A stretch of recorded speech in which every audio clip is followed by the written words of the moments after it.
नमस्कार दोस्तों, आप सभी का हमारे यूट्यूब चैनल यसमा स्टडी पॉइंट में स्वागत है।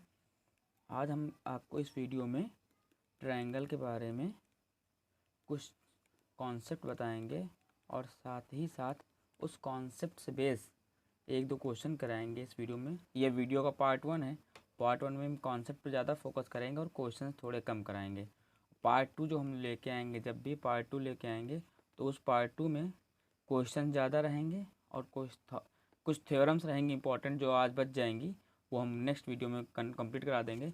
बाकी इस वीडियो में हम ट्रायंगल के सारे कॉन्सेप्ट कंप्लीट करने की कोशिश करेंगे। ये स्टेट हो या सेंट्रल कोई सा भी एग्ज़ाम हो जिसमें भी ज्योमेट्री आती है, उसमें बहुत ही सही वीडियो रहेगा। और साथ ही साथ इस वीडियो से हम कुछ क्वेश्चंस कराने की कोशिश करेंगे। तो आइए शुरू करते हैं वीडियो। तो पहले तो हम जान लेते हैं ट्रायंगल के बारे में। जैसे मान लीजिए ट्रायंगल है और अब हम यहाँ पे मान लेते हैं ए है, ये बी और ये सी। तो बी के सामने भुजा बी होती है, ए के सामने भुजा ए और सी के सामने भुजा सी। ये हो गया एंगल बी, एंगल ए और एंगल सी। तो कभी भी डायरेक्ट क्वेश्चन पूछ लेता है कि त्रिभुज के तीनों कोणों का योग कितना होता है, यानी angle A plus angle B plus angle C equal to कितना 180। त्रिभुज के तीनों कोणों का, यानी ये बी प्लस सी बराबर कितना है 180 अंश। त्रिभुज के तीनों कोणों का योग कितना होता है 180 अंक। और इसमें साफ साफ लिखा रहेगा आंतरिक कोण, ये हमारे आंतरिक कोण है। त्रिभुज के तीनों आंतरिक कोणों का योग कितना होता है 180 अंश होता है, ठीक है ना। आंतरिक बाह्य दो ही होते हैं, तो आंतरिक कोणों का योग कितना हो गया 180 अंश। अब आइए देख लेते हैं बाह्य कोण। बाह्य कोण क्या होता है, जैसे मान लीजिए ये त्रिभुज है आपका, ठीक है ना। तो बाह्य कोण क्या होता है, बाह्य कोण ये मान लीजिए आप इस भुजा को ऐसे बढ़ा दिया है तो ये एंगल, इस भुजा को आपने ऐसे बढ़ा दिया तो ये एंगल, और साथ में अगर आपने इस भुजा को ऐसे बढ़ा दिया तो ये एंगल, ये आपके हो गया क्या बाह्य कोण। आंतरिक कोण कौन से होते हैं, ये होते हैं अंदर वाले, और बाह्य कोण कौन से, ये कोण होते हैं। तो त्रिभुज में सभी बाह्य कोणों का योग, बाह्य कोणों का योग कितना होता है, बाह्य कोणों का योग जो होता है वो 360 होता है, ठीक है ना। ये कैसे होता है ये कभी नहीं पूछा जाता, तो उतना डिटेल में मत जाइए। बस आप इतना फोकस करिए कि ये त्रिभुज के तीनों कोण बाह्य कोणों का योग 360 अंश होता है, ठीक। अब तो आप ये जान गए हैं कि आंतरिक कोणों का योग कितना होता है 180 और बाह्य कोणों का योग कितना होता है 360, जस्ट डबल, ठीक है ना। अब आइए कुछ बेसिक चीज़ें जान लेते हैं कि त्रिभुज के प्रकार कितने होते हैं। देखिए ये त्रिभुज है, मान लीजिए ए है, ये बी और ये सी। हमेशा आप ए के सामने भुजा आप ए मानेंगे और बी के सामने की भुजा बी मानेंगे और सी के सामने की भुजा सी, हमेशा यही आप हमेशा मानेंगे, ठीक है ना। तो अब ये कितने प्रकार, देखिए कोणों के अनुसार त्रिभुज जो है तीन प्रकार का होता है,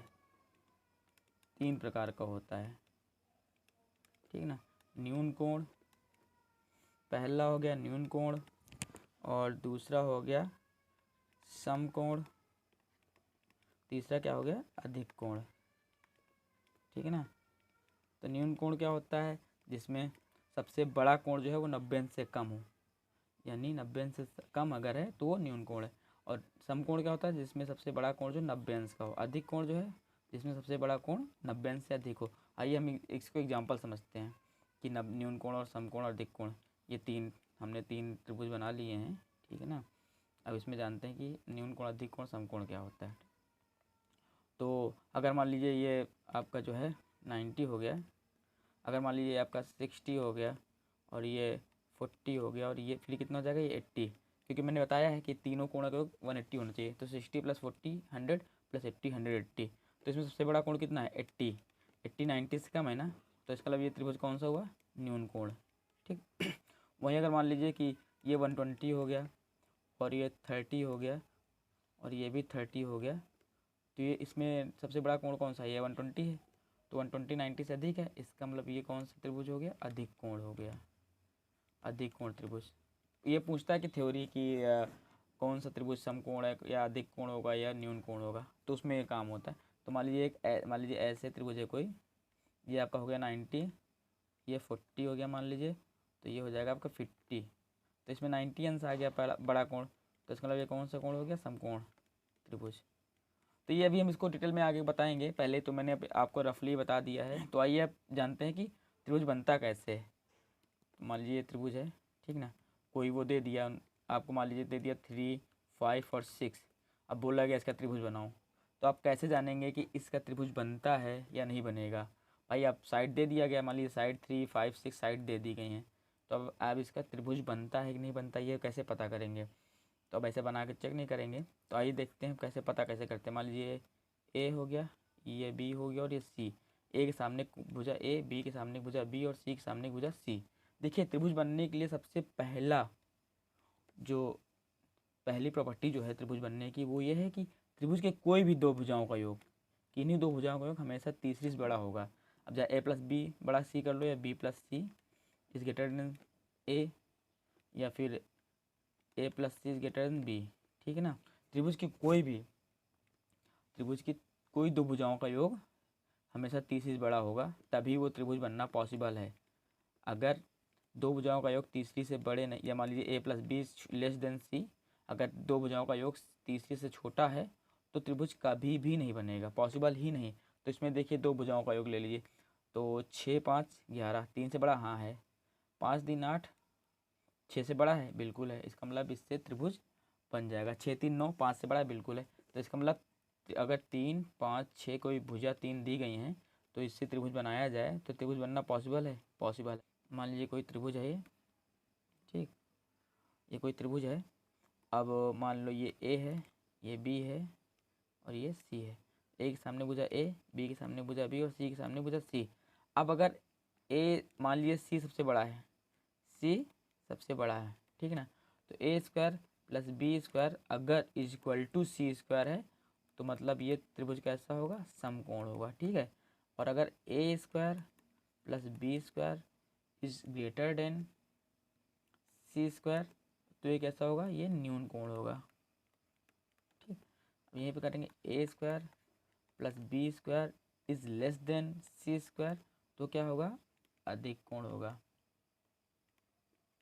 ठीक। तो समझ गया ना आप कि अगर छोटी दो भुजाओं के स्क्वायर का योग हमें बड़ी भुजा के बराबर आता है स्क्वायर के तो समकोण होगा, और अगर छोटी भुजाओं का योग बड़ा आता है बड़ी भुजा से तो न्यून कोण होगा, और अगर छोटी भुजाओं का योग छोटा होता है बड़ी भुजा के स्क्वायर से तो अधिक कोण होगा, ठीक है। तो अब ये न्यून कोण, समकोण, अधिक कोण जान गए हैं, कैसे निकालना ये भी जान गए हैं, होता क्या ये भी समझ गए हैं। तो अब आइए चलते हैं थ्योरम पे, कुछ इंपॉर्टेंट थ्योरम पे हम चलते हैं कि थ्योरम क्या क्या होती हैं, ठीक ना। पहले फर्स्ट थ्योरम, आप फर्स्ट थ्योरम ये देखिए कि मान लीजिए कोई त्रिभुज है, ठीक है ना, ये मान लीजिए कोई त्रिभुज है और इसमें जो है हमने ये लाइन आगे बढ़ा दी, ये लाइन आगे बढ़ा दी, ठीक ना। ये मान लीजिए ए है, ये बी है और ये सी है, हमने सी को डी तक बढ़ाया, ठीक ना। तो अब एंगल ए सी डी क्या होगा, तो एंगल ए सी डी निकालना हुआ तो ये बाह्य कोण हुआ, ठीक। तो त्रिभुज का बाह्य कोण जो होता है, आंतरिक जो दो कोण होते हैं इनकी योग के बराबर होता है, यानी कि angle A C D is equal to angle A plus angle B, ठीक है ना। अब अगर मान लीजिए कि ये 30 हुआ, क्वेश्चन मान लीजिए ऐसा आता है कि मान लीजिए क्वेश्चन बताइए ये 30 हुआ, ये 50 हुआ, तो बताइए ये कितने एंगल का होगा, यानी इसका बाह्य कोण कितना होगा ए सी डी। तो हम सिंपली 50 + 30 कर लेंगे तो 80, तो इसका मतलब इसका क्या मान आ जाएगा 80, ठीक है। तो बाह्य कोण कितना आ जाएगा 80। ये आप ये थ्योरम नोट कर लीजिए, इंपॉर्टेंट थ्योरम है कि बाह्य कोण का योग बाकी दो आंतरिक कोणों के योग के बराबर होता है, ये बहुत ही इंपॉर्टेंट है, इससे डायरेक्ट क्वेश्चन बन जाते हैं। तो ये आपकी ये पहली थ्योरम हुई। आइए अब हम दूसरी थ्योरम देखते हैं, शुरू करते हैं। तो केंद्रक, ठीक ना। अब हम पढ़ते हैं क्या, देखिए हम सब जान चुके हैं न्यून कोण, समकोण, अधिक कोण और बाकी थ्योरम एक पढ़ लिया। अब दूसरी थ्योरम आइए देखते हैं, और वो थ्योरम क्या है, केंद्रक। केंद्रक क्या होता है, तो मान लीजिए कोई ये त्रिभुज है, ठीक है ना, ये त्रिभुज है, तो केंद्रक, आइए केंद्रक देखते हैं केंद्रक क्या होता है। त्रिभुज, अब त्रिभुज जो केंद्रक होता ये है कि इंटरसेक्शन पॉइंट ऑफ मीडियंस, यानी माध्यिकाओं का कटान बिंदु, ठीक ना।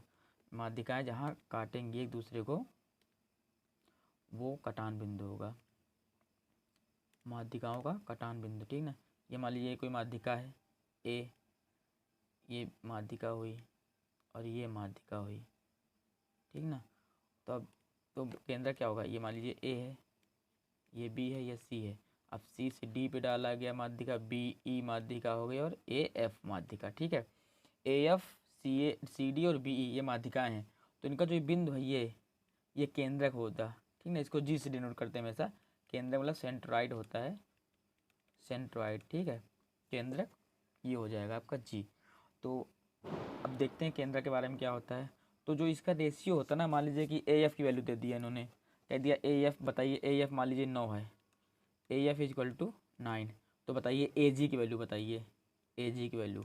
तो कैसे निकालते हैं, तो जो भी माध्यिका होती है, तो यानी जो भी माध्यिका होती है, मान लीजिए ए एफ माध्यिका है, तो ये हमेशा 2:1 के रूप में टूटती है, यानी कि ए जी 2 होगा और जी एफ जो है वो 1 होगा, ठीक है ना। वैसे अगर बी ई देखा जाए तो बी ई भी 2:1 होगा और सी एफ भी जो होगा वो 2:1 होगा। तो मतलब कि ये हुआ। आइए हम आपको पहले मिटा के दिखाते हैं, फिर बताते हैं आगे पूरा कहानी कैसा क्या है। कि जैसे मान लीजिए अगर रेशियो कहा जाए कि बताइए कि ratio A ji, pen change कर लेते हैं, ए जी रेशियो जी एफ क्या होगा 2:1, ठीक है। वैसे अगर देखा जाए सी जी रेशियो जी डी क्या होगा 2:1। वैसे अगर बी जी रेशियो जी बोला जाए तो कितना होगा 2:1। ये चीज़ इंपॉर्टेंट है, इसको आप अपने कॉपी में नोट कर सकते हैं। क्या रेशियो क्या होगा, हमेशा 2:1 का रेशियो होगा, ठीक। ये 2 रहेगा तो ये 1 हो जाएगा, ये 2 है ये 1 हो जाएगा, ये 2 है ये 1 हो जाएगा हमेशा। सॉरी, ये 2 होगा ये 1 होगा, ठीक, हमेशा हमेशा।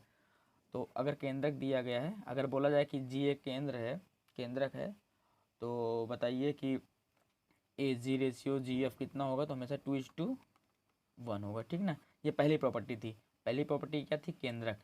आप समझ गए केंद्रक मतलब 2:1, ठीक। तो अब आइए नेक्स्ट प्रॉपर्टी चलते हैं। नेक्स्ट प्रॉपर्टी क्या है, पहले हम बना लेंगे ट्रायंगल बना लेंगे, ठीक है। ट्रायंगल बनाने के बाद फिर जो है ये मैंने ट्रायंगल बना लिया, ठीक। अब केंद्र के बाद क्या आ जाएगा, अंतः केंद्र। अब आपको क्या पढ़ना है, अंतः केंद्र, अंतः केंद्र, ठीक ना। अंतः केंद्र आप पढ़ रहे हैं,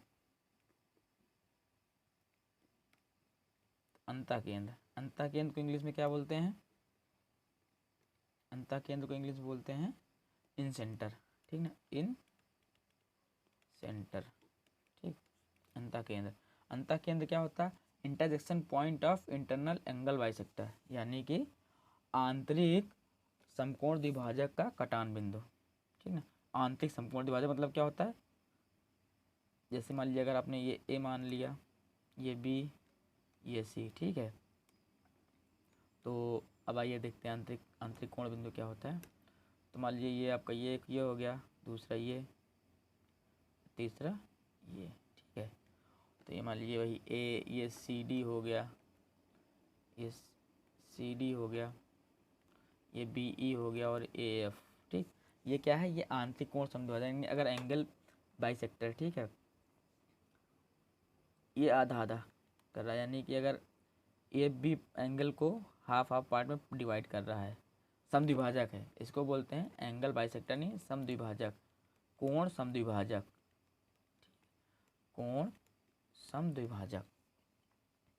तो कोण समद्विभाजक का जो कटान बिंदु होगा इसको हम आई से डिनोट करते हैं, आई से, ठीक है ना। तो इसके बारे में देख लेते हैं। और इन सेंटर को हमेशा किससे डिनोट करते हैं, स्मॉल आर से।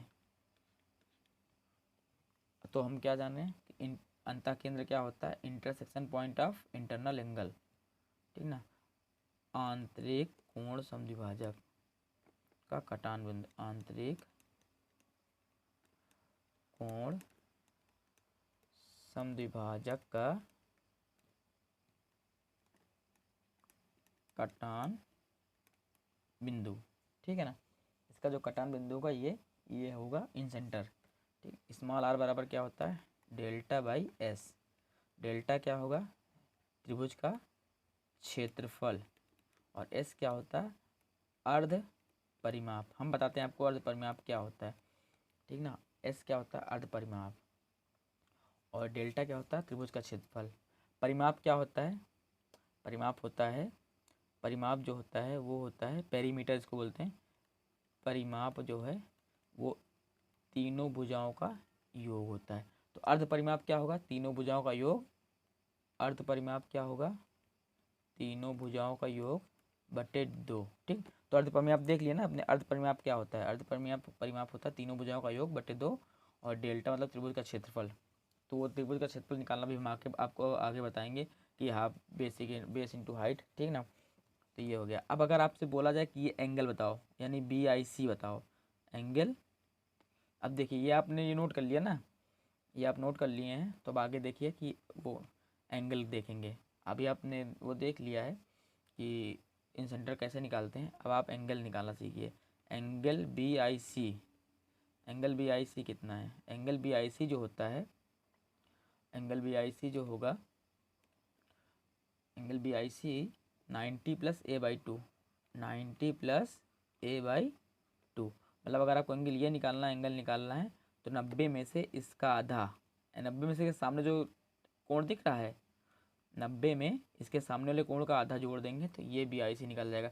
वैसे अगर ये निकालना है आपको, वैसे अगर मान लीजिए आपको ये निकालना है, BIA निकालना है, तो 90 में क्या जोड़ देंगे, इसके सामने कोण कौन सा है, ये C है, तो इसका आधा जोड़ देंगे, 90 में आधा जोड़ देंगे। और अगर ये निकालना है आपको, मान लीजिए CIA निकालना है, तो 90 में क्या जोड़ देंगे, इसका यानी B का आधा। आइए इससे आपको एक क्वेश्चन कराते हैं आगे, तब जाकर आपको अच्छे से समझ में आएगा। ये मान लीजिए कोई एंगल है, पहले हम ट्रायंगल बना लेते हैं, ठीक है ना। ट्रायंगल बना लेते हैं पहले, जैसे मान लीजिए कोई ट्रायंगल है, ठीक। अब इसमें हम जो है वो बना लेते हैं, एंगल बाई सेक्टर कर निकाल लेते हैं, इन सेंटर बनाते हैं। ये मान लीजिए कोई वो है, और इन सेंटर पहले बना लेते हैं। इन सेंटर क्या होता है, तीनों भुजाओं आंतरिक कोण का संद्विभाजक, ठीक है। मान लीजिए कोई कोण है, इसका संद्विभाजक जो होगा उसका कटान बिंदु जो है I, तो ये होता है अंतः केंद्र, ठीक। तो अब जैसे मान लीजिए कि दिया गया, अब बोला जाए कि ये मान लीजिए B है, ये A है, और ये C है। अब कह दिया जाए अगर किसी त्रिभुज में A 40 डिग्री है, तो बताइए उसका एंगल बाइसेक्टर का जो इन सेंटर है वो कितना होगा। यानी अगर ए क्वेश्चन है, if A = 40 then find out, तो ज्ञात कीजिए BIC बराबर क्या होगा। तो मैंने क्या कहा, BIC निकालना है आपको, यानी ये कोण निकालना है आपको। तो इसके सामने कौन सी है, ये है, इसकी वैल्यू कितनी दी गई है, 40। तो 40 का आधा कितना होता है, 20। अब मैंने क्या कहा, 20 को किस में जोड़ दें, 90 में जोड़ दें, तो 90 + 20 यानी 110। तो इसकी वैल्यू कितनी आ जाएगी, 110 आ जाएगा इसका मान। तो एंगल BIC = 110। कितना आसान है। वैसे कुछ भी पूछ सकता है। अब मान लीजिए कि ये पूछ लिया आपसे कि बताइए AIC बराबर कितना है। अगर B बराबर मान लीजिए 60 दिया हुआ है, B बराबर 60 दे दिया, तो पूछ लिया बताओ एंगल AIC बराबर कितना होगा। तो कुछ नहीं करना है, AIC निकालना है, 90 में हम क्या जोड़ दें, इसके सामने का जो कोण है 60, इसका आधा करके जोड़ दें। 60 का कितना होता है 30, तो 90 में 30 जोड़ेंगे 120। ठीक, बहुत आसान है। आपको कुछ कोई फॉर्मूला नहीं याद रखना, बस इतना सोचना, अगर इन सेंटर कह रहा है और एंगल देख रहा है, तो हमें उसके सामने जो भी एंगल पूछ रहा है, मान लीजिए ये एंगल पूछ रहा है, तो इसके सामने कौन सा कोण है, वो कोण कितना है, वो जो भी कितना भी कोण है उसका आधा कर लो आप और 90 में जोड़ दो, तो वही आंसर आ जाएगा। तो आप नोट करना चाहे तो नोट कर लें कहीं कि मान लीजिए एंगल, फिगर तो आगे बना ही लिए होंगे, तो एंगल AIC बराबर क्या हो जाएगा आपका 90 + B/2। ठीक ना, देखिए फिगर आप वही B ही ना सामने है 9। अगर AIC निकालना है, AIC निकालना है तो हाँ एंगल B/2, ठीक है। AIC निकालना 90 + B/2, एंगल BIC निकालना है तो 90 + A/2, ठीक है। और एंगल AIB निकालना है तो 90 + C/2। ये फार्मूला हो गया, ठीक। और साथ ही साथ वो हमने बता ही दिया आपको, स्मॉल r = क्या, delta by S. Small R को क्या बोलते हैं, अंतः केंद्र। अगर अंतः केंद्र निकालना हो तो स्मॉल आर बराबर, अंतः केंद्र की त्रिज्या निकालना हो तो स्मॉल आर को क्या बोलते हैं, अंतः केंद्र की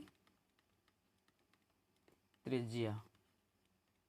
ठीक, अंतः केंद्र की त्रिज्या निकालना हो तो स्मॉल आर बराबर डेल्टा बाई एस। ठीक, एस के अर्ध परिमाप जो कि हम बता दिए plus B plus C by 2, और डेल्टा क्या होता है, त्रिभुज का क्षेत्रफल। जो भी त्रिभुज दिया जाए, समद्विबाहु, समकोण या समबाहु, जो भी हो उसको हम आगे आपको बताएंगे त्रिभुज क्षेत्रफल निकालने का तरीका। तो आप अंतः केंद्र हमारे हिसाब से सीख चुके हैं। अब आइए चलते हैं बाह्य कोण के बारे में। ठीक ना, बाह्य कोण, बाह्य केंद्र जिसको बोलते हैं एक्सेंटर। वो इन सेंटर था, ये एक्सेंटर।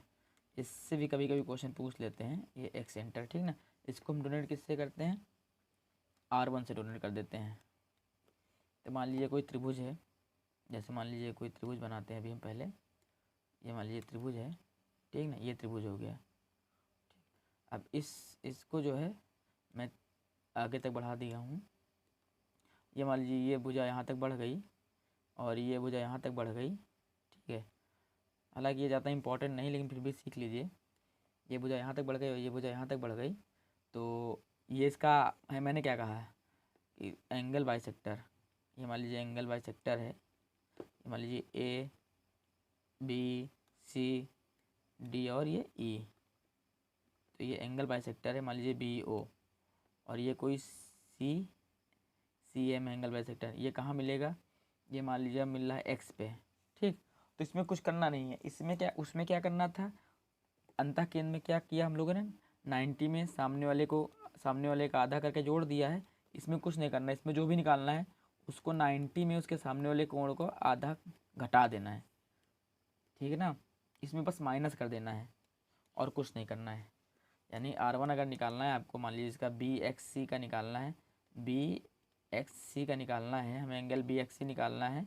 तो BXC क्या हो जाएगा, 90, इसके सामने कौन सा कोण है, ये A है। तो हमें क्या करना, 90 माइनस A/2 कर देना बस, और कुछ नहीं करना है।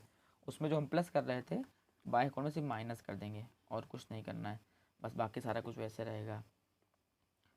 चलिए, तो अब बाह्य केंद्र भी हो गया है। अब हम सीखते हैं परिकेंद्र, सरकम सेंटर, परिकेंद्र। ठीक है ना, परिकेंद्र जिसको सरकम सेंटर बोलते हैं, सरकम सेंटर। ठीक ना, इसको हम परिकेंद्र को किस कैपिटल आर से डिनोट करते हैं, अंतः केंद्र को स्मॉल आर से और परिकेंद्र को कैपिटल आर से डिनोट करते हैं। ठीक ना, आइए हम पहले त्रिभुज बना लेते हैं तो ज़्यादा अच्छे से समझेंगे। ये त्रिभुज है। ठीक, परिकेंद्र क्या होता है, intersection point of perpendicular bisector side. ठीक ना, मतलब परपेंडिकुलर बाइसेक्टर साइड मतलब क्या होता है कि हम एक जो है बना लेते हैं। जैसे मान लीजिए ये बनाया मैंने, तो ये सामने वाले को क्या करेगा, 90 अंश पे, देखिए ये 90 अंश यानी लंब केंद्र, लंब कोण भी होगा, यानी 90 अंश पे काटेगा, साथ ही साथ डिवाइड भी करेगा बराबर भागों में। समझ गया ना, 90 अंश यानी perpendicular bisector of sides, intersection point of perpendicular bisector of sides. ये परपेंडिकुलर भी रहेगा और बाइसेक्टर ऑफ भी साइड रहेगा। ये मान लीजिए ए है, ये बी है और ये सी है। ये 90 हो जाएगा, 90 दोनों बराबर हो जाएगा। सेम चीज़ हम तीनों भुजाओं में कर लेंगे। ठीक है ना, तो ये हो गया और ये हो गया।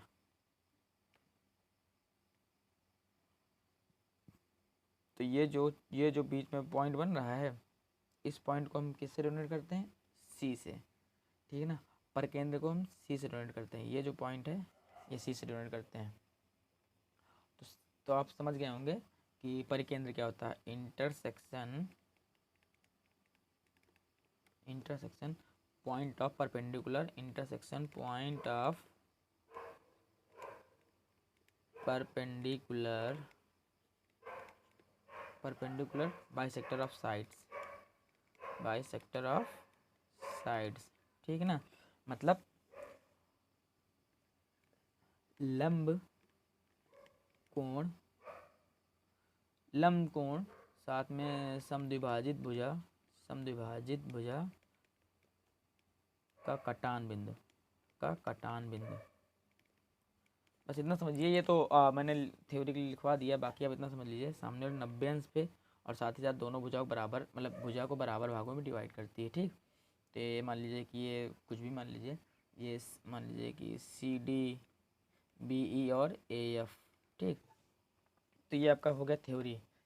स्मॉल आर बराबर क्या होता है, कैपिटल आर बराबर क्या होता है, ABC/4 डेल्टा। डेल्टा मैंने क्या बताया, ये क्या क्षेत्रफल है, ABC क्या है, ये भुजा है। ये मान लीजिए A के सामने वाली भुजा A, B के सामने वाली भुजा B और C के सामने वाली भुजा C। तो ये तीनों को मल्टीप्लाई बटे ABC। ठीक, अब अगर इसमें मान लीजिए कि आपको भुजा निकालना हुआ, अब इसका मान लीजिए कोण निकालना हुआ, तो आगे चलिए आइए कोण हम सिखाते हैं आपको, कोण निकालने का तरीका, कोण कैसे निकालेंगे। तो मान लीजिए वही त्रिभुज बनाएंगे पहले हम, तो कोण निकालने का तरीका सीखते हैं। त्रिभुज, ये मान लीजिए मैंने त्रिभुज बना लिया, ये त्रिभुज बना लिया। ठीक है, अब इस पर क्या कर दिया हमने, intersection perpendicular bisector of side खींच लेंगे। ये मान लीजिए CD खींच लिया मैंने साइड। ठीक, साइड खींच लिया। अब हमको क्या कोण निकालना, ठीक ना। ये हो गया A, ये B, ये C और ये मान लीजिए कि ये क्या था, ये D, ये E और ये F, ये C। ये कैपिटल C रहेगा, स्मॉल C। ठीक, इसको मान कोई मतलब नहीं। तो अगर मैं, हाँ लीजिए हम लोग निकाल रहे हैं, ये मान लीजिए इसको C' मान लीजिए। ठीक, C' नहीं तो कंफ्यूज होंगे आप। तो मान लीजिए आपको निकालना है एंगल BC' निकालना है। ठीक, ये एंगल निकालना है आपको, मान लीजिए ये वाला एंगल, ये एंगल आपको ज्ञात करना है। तो हम क्या करेंगे, कुछ नहीं करना है, सामने वाला जो एंगल दिया गया यानी A दिया गया, इसका डबल ये होता है 2A। जो भी एंगल सामने होगा उसका 2 गुना होगा। जैसे मान लीजिए आपको ये एंगल निकालना है, D निकालना है, तो सामने कौन सा एंगल है, C है, तो C का डबल। यानी अगर आपको निकालना है BC' निकालना है, तो इसके सामने एंगल कौन सा है, C, तो 2C। ठीक ना। वैसे एंगल अगर आप मान लीजिए निकालना है, ये वाला निकालना है एंगल AC' निकालना है अगर, तो इसके सामने एंगल कौन सा है, B, तो 2B। बस ध्यान रहे, अगर लंब केंद्र कह रहा है कहीं पर भी, अगर लंब केंद्रक कह दिया, ठीक है ना, लंब केंद्र नहीं, परिकेंद्र।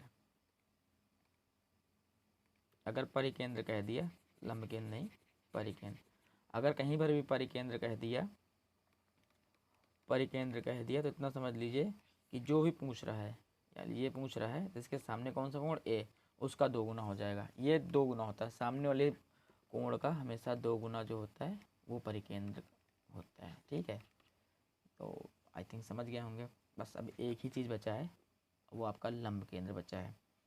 तो आइए अब हम लंब केंद्र यानी ऑर्थो सेंटर सीखते हैं। लंब केंद्र, ऑर्थो सेंटर, ऑर्थो सेंटर, लंब केंद्र यानी ऑर्थो सेंटर। ठीक है, तो पहले हम एक त्रिभुज बना लेते हैं, और त्रिभुज बना लेते हैं ये।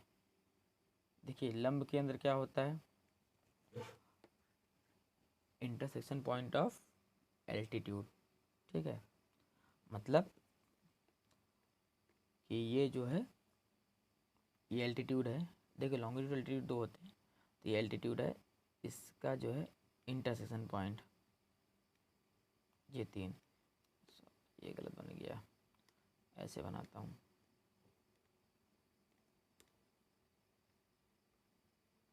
ठीक है ना, तो ये आपको जो है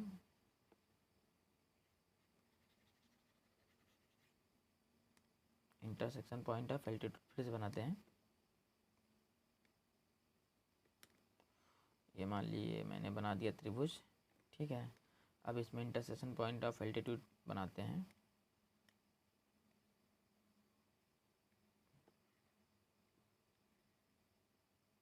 ये बन गया। ठीक, ये एल्टीट्यूड क्या होता है, मतलब कि जो भुजा है इसका, इसको मिला लो। ठीक, 90 अंश, ये जो है सामने वाले पे परपेंडिकुलर हो 90 अंश पे। ठीक, ये भी 90 अंश। तो इसको आप डोनेट किससे करते हैं, O से। ऑर्थो सेंटर को किससे डिनोट करते हैं? ओ से। ऑर्थो सेंटर को हम किससे डिनोट करते हैं? ओ से, ठीक है ना। तो अब ये ओ हो जाएगा, ये जो लंब यानी कि ये मान लीजिए कि ये डी हो जाएगा, ये मान लीजिए ई है और ये मान लीजिए एफ है, तो क्या हो जाएगा? ए डी लंब बी सी, ठीक है ना। वैसे ही बी ई लंब, ये लंब का सिंबल होता है, मतलब 90 अंश पे ये जो काटेगा आपको 90 अंश पे काटेगा, ये आपका 90 अंश है, ठीक है ना। लंब मतलब होता है 90 अंश पे। बी ई लंब ए सी, सी एफ लंब ए बी, ठीक है ना। तो ये चीज़ है। तो अब देखिए, ये आप सीख चुके हैं कि ये लंब है और ये ऑर्थो सेंटर ओ है। अब अगर आपको एंगल निकालना हो, ठीक ना, एंगल मान लीजिए बी ओ सी निकालना हुआ, एंगल बी ओ सी निकालने के देखिए क्या करेंगे आप, उसमें डबल कर रहे थे उसके पहले, ये निकालना मान लीजिए, तो कुछ ना करिए, इस ऑर्थो सेंटर आ जाए तो कुछ नहीं करना, आपको ये एंगल निकालना है, तो क्या करना है 180 में से सामने वाले एंगल को घटा दीजिए, ये इस निकालना है इसको घटा दीजिए 180 माइनस ए। वैसे अगर मान लीजिए ये निकालना हुआ, मान लीजिए ये निकालना हुआ, ये एंगल बी ओ ए निकालना हुआ, यानी मान लीजिए अगर एंगल बी ओ ए निकालना हुआ तो कुछ ना करिए, 180 में से उसके सामने वाला एंगल कौन सा? सी को घटा दीजिए। अगर मान लीजिए ऐसे एंगल ये निकालना है, कौन सा? ये निकालना है, सी ओ ए निकालना है, तो कुछ ना करिए 180 में से एक सामने एंगल कौन सा है? बी घटा दीजिए। आपको कोई फॉर्मूला नहीं याद करना है, सिर्फ आप एक दो बार इसको और प्रैक्टिस कर लेंगे तो आप सीख जाएंगे कि क्या करना है, ऑर्थो सेंटर में क्या करना है, लंब केंद्र में क्या करना है और बाकी चीज़ में क्या करना है, ठीक है ना। जैसे देखिए हम आपको अभी 3 चीज़ बताए हैं। मान लीजिए हमने 3 त्रिभुज बना दिया, ठीक, एक ये त्रिभुज बना दिया, ठीक, एक ये बना दिए और एक ये बना दिए, ठीक। अब मान लीजिए हमने कह दिया ये आपका आपसे कि ये आपका कौन सा त्रिभुज है, ये मान लिया अंतः केंद्र कह दिया, ये मान लीजिए इसे हमने खींच दिए 3, ये अंतः केंद्र है, ये मान लीजिए मैंने खींच दिया, इसको बोल दिया परिकेंद्र है, ठीक है। ये समझाने के लिए है सिर्फ, ये परिकेंद्र हो गया और ये मैंने खींच दिया और बोल दिया क्या है? ये ऑर्थो सेंटर है, यानी लंब केंद्र। अब बताइए इसमें आपको एंगल निकालने के मैंने क्या कहा था? पहले अंतः केंद्र में मैंने क्या बताया था? अंतः केंद्र में मैंने बताया था कि कुछ नहीं करना है, जो एंगल मान लीजिए ये एंगल निकालना है तो 90 में से इसके सामने वाले एंगल का आधा जोड़ देना है, सामने वाले एंगल का आधा जोड़ देना, ठीक है। और परिकेंद्र में मैंने क्या बताया था कि कुछ नहीं करना है, ये एंगल मान लीजिए निकालना है तो इसके सामने वाले एंगल का 2 गुना कर देना है। ये मान लीजिए ये कोई भी एंगल है, ए है मान लीजिए, ये भी ए मान लीजिए, तो ये निकालना है तो कुछ नहीं करना है, सिर्फ 2 गुना कर देना है, फॉर्मूला नहीं याद करना है। इसमें क्या करना, 90 में आधे जोड़ देना है, ठीक। इसमें परिकेंद्र में क्या करना है, सामने वाले एंगल का 2 गुना कर देना है। और लंब केंद्र में क्या करना है, 180 में से सामने वाले एंगल को घटा देना है। ठीक है, जो भी हो रहा है सब सामने वाले एंगल से हो रहा है, तो आप इतना समझ सकते हैं कि जो भी हम जोड़ेंगे घटाएंगे वो सामने वाले एंगल पे ही हो जाएंगे। अगर मान लीजिए ऑप्शन एग्जाम में नहीं एग्जैक्ट पॉइंट याद आ रहा है तो आप 3 ही चीज़ ही है, 90 प्लस A/2 या 2 है या 180 माइनस ए, तीनों में से अगर आप एलिमिनेट करके देख लेंगे तब भी हो सकता है कि क्वेश्चन लग जाए। बट एक दो बार ऐसे प्रैक्टिस करेंगे तो आप समझ जाएंगे कि अंतः केंद्र और परिकेंद्र और लंब केंद्र में हम एंगल कैसे ज्ञात करते हैं, ठीक है ना। बाकी अंतः केंद्र तो मैंने बताया था, अंतः केंद्र को स्मॉल आर से डोनेट करते हैं, यानी स्मॉल आर बराबर मैंने क्या बताया था, डेल्टा बाई एस, ठीक। और परिकेंद्र को क्या बोलते हैं, कैपिटल आर। कैपिटल ए बराबर हमने क्या बताया था, ABC/4 डेल्टा। डेल्टा मतलब त्रिभुज, ये भी डेल्टा मतलब त्रिभुज, एस मतलब अर्ध परिमाप होता है A+B+C, अर्ध परिमाप मतलब A+B+C/2। लंब केंद्र का मैंने बताया ही था कि 180 माइनस ए, ऐसे ही, या फिर ये निकालना तो 180 माइनस बी, ऐसे मैंने बताया। तो ये 3 चीज़ मैंने बताई। और मैंने क्या बताया, वही न्यून कोण, समकोण, अधिक कोण, तो ये सब चीज़ें मैंने बताया आपको। अब बाकी देखिए कुछ क्वेश्चंस आइए कर लेते हैं ना, एक दो क्वेश्चन कर लेते हैं, ठीक। तो उसके बाद फिर हम नेक्स्ट पार्ट में आपको बताएंगे कि कैसे क्वेश्चंस और टफ बनाएंगे। ये तो आसान सिर्फ समझ लीजिए कॉन्सेप्ट था। मान लीजिए ये बना दिया मैंने ऑर्थो सेंटर, ठीक है ना, मान लीजिए मैंने इसको बता दिया ortho centre, intersection point of altitude, ये आपका ऑर्थो सेंटर है। चलिए क्वेश्चन अभी लगाइएगा, ये आपका ऑर्थो सेंटर बन गया है। ये मान लीजिए ये ए है, ये बी है, ये सी है, तो एंगल ए बराबर मान लीजिए 70 है, ए की वैल्यू दिया गया 70, तो फाइंड आउट करना है। ये ऑर्थो सेंटर को उससे डिनोट करते हैं, if angle A is equal to 70, ठीक, then find out B O C ज्ञात कीजिए। तो मैंने क्या बताया, अगर ऑर्थो सेंटर है तो तुम्हें कुछ नहीं करना, 180 में सामने वाले कोण को घटा देना है। तो ये निकालना है, BOC निकालना है। तो 180 में क्या घटाएंगे, इसके सामने वाला कोण कौन सा है, ए, कितना गया 70, तो 180 माइनस 70 यानी कि आपको कितना आ जाएगा 110। तो इसकी वैल्यू कितनी आ जाएगी 110 अंश। ऐसे सेम अब यही अगर मान लीजिए ऑर्थो सेंटर ना होके ये मान लीजिए अंतः केंद्र होता,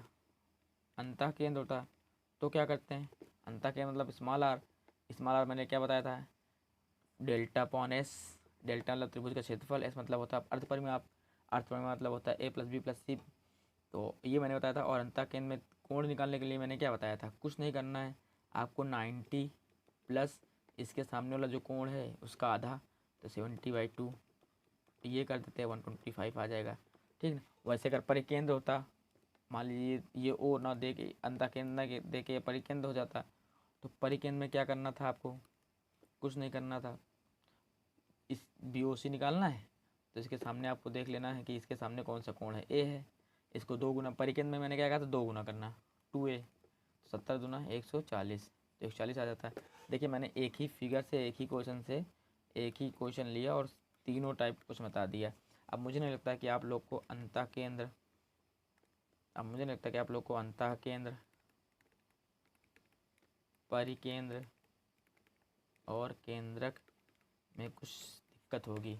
तीन ही चीज़ होते हैं, या तो पूछता अंतः केंद्र की त्रिज्या ज्ञात कीजिए, या तो परिकेंद्र की त्रिज्या ज्ञात कीजिए, और या फिर कोण पूछ लेता है। तो आप लोग को पता है मैंने क्या कहा, अंतः केंद्र की त्रिज्या क्या होगी, डेल्टा/S। डेल्टा क्या होता है, ट्राइंगल का जो है एरिया यानी त्रिभुज का क्षेत्रफल। एस क्या होता है, अर्धपरिमाप। परिमाप क्या होता है A+B+C। अर्धपरिमाप क्या होता है A+B+C का बाई 2, ठीक है। ये निकाल लेंगे, जो भी दिया हुआ क्वेश्चन में देते रहते हैं डाटा, आपको सिर्फ निकालना रहेगा। और परिकेंद्र मैंने क्या कहा, 4 4 डेल्टा, ठीक है ना, ABC/4 डेल्टा। डेल्टा पता है आपको क्या है, डेल्टा आपका जो है ट्रायंगल है, डेल्टा आपका जो क्षेत्रफल है, और ABC दिया ही रहेगा। बस कुछ नहीं करना, परिकेंद्र अंतःवृत्त की त्रिज्या, परिवृत्त की त्रिज्या निकाल ही ले जाएंगे। और बाकी तो पता ही 90 + a/2 करना है अंतः केंद्र में, परिकेंद्र में सिर्फ 2a कर देना है, और ऑर्थो सेंटर यानी लंब केंद्र में 180 माइनस a कर देना है। तीनों चीज़ बस इतना ही है। बाकी अब नेक्स्ट वीडियो में आपको बताएंगे और चीज़ें कि कैसे क्या करना है, क्वेश्चंस, इंपॉर्टेंट क्वेश्चन बताएंगे। और अगर आप लोग को मेरा वीडियो अच्छा लगा हो तो प्लीज़ लाइक और सब्सक्राइब करें। धन्यवाद।